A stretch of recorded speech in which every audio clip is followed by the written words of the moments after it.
Hello সবাইকে, আসসালামু আলাইকুম। এশিয়ান ফ্যামিলি ব্লগের পক্ষ থেকে আজকে আমাদের দুপুরের খাবারের মেনুতে থাকবে পাতলা ডাল এবং রুই মাছ ভুনা।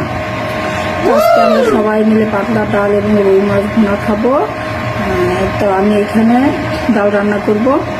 তার জন্য চুলায় আমি গরম পানি বসিয়ে দিয়েছি। গরম পানি আগে থেকে ডালটা ভালোভাবে ফুটে যায়, তাই আমি আগে গরম পানি বসিয়ে দিয়েছি।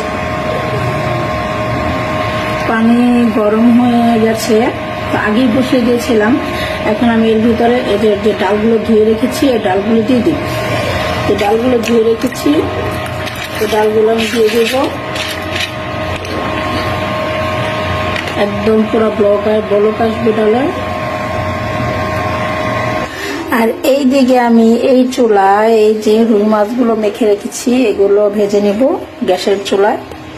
আর আমি ওই ইলেকট্রিক চুলায় ডালটা বসিয়ে দিয়েছি।